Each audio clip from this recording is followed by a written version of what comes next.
Itu bagi saya jawaban yang paling mudah menggambarkan kenapa dulu tidak dihukum berat, sekarang dihukum berat, karena kepentingan politik sudah meninggalkan hasil. Waktu kepentingan politik menginginkan orang yang mampu melakukan berbagai motif curang untuk dipertahankan, maka apapun kesalahan dia dibiarkan. Gitu ya. Iya, barusan dengar berita kalau yang kita cintai, yang kita hormati, yang kita sayangi Pak Ketua KPU Pak Hasif, ya Allah, dipecat dari Ketua KPU karena masalah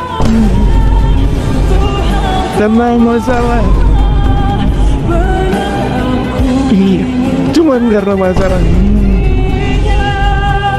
masalah yang sangat vital.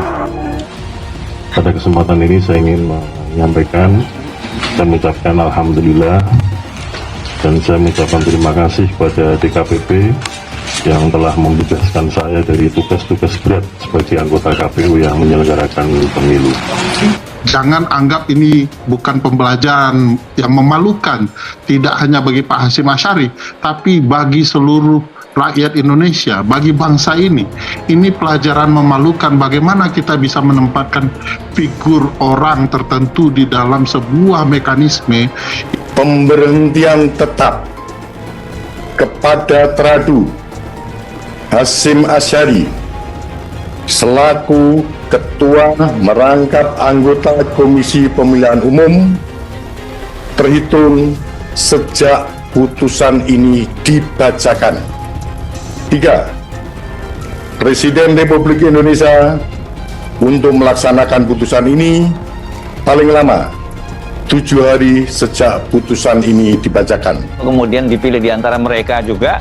Kalau kemudian kasus ini kemudian terulang lagi, bukan terulang, tapi mungkin kasusnya terungkap, karena bisa jadi saja kasus semacam ini sebenarnya tidak hanya monopoli dari Hasyim Asyari, tetapi juga ada yang lain. Sebenarnya DKPP seharusnya sudah memberhentikan dia jauh hari ya, tidak menunggu khotbah ibadah haji dulu begitu ya.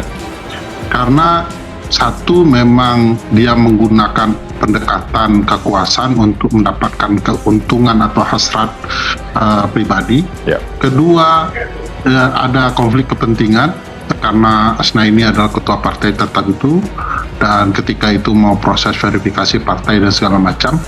Dan ketiga, menerima gratifikasi karena tiket dalam perjalanan Jakarta-Jogja itu ditraktir oleh wanita emas. Hari ini, hari Rabu, tanggal 3 Juli tahun 2024, sebagaimana yang sama-sama teman-teman jurnalis ketahui bahwa DKPP telah membacakan putusan perkara di mana saya jadi teradu.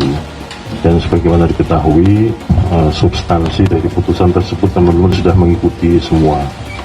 Dalam komunikasi tersebut, pengadu meminta tolong kepada teradu agar pada saat kunjungan ke Belanda membawakan barang pengadu yang ketinggalan di Jakarta. Kemudian teradu menyanggupi permintaan pengadu dan mengirimkan daftar barang titipan pengadu berupa 1 rompi PPLN, 1 potong baju, 1 potong CD, dan 2 peks cuimi.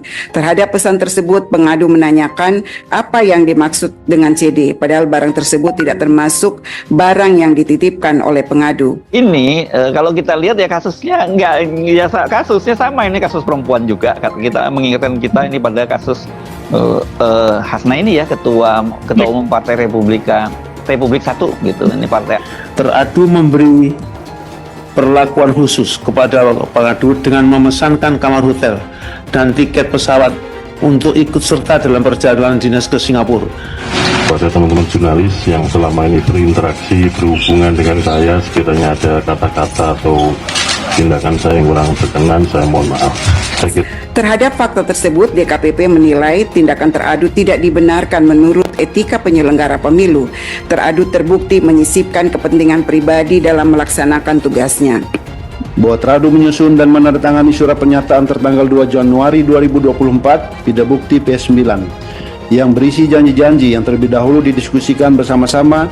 Surat pernyataan tersebut merupakan titik puncak dari seluruh janji yang pernah diucapkan oleh teradu pada saat menenangkan pengadu sebelum dan pasca peristiwa 3 Oktober 2023 di Hotel Van der Park, Amsterdam. Hari ini kepentingan politiknya selesai, dan selesailah sejarah Hasyim Asy'ari memimpin KPU.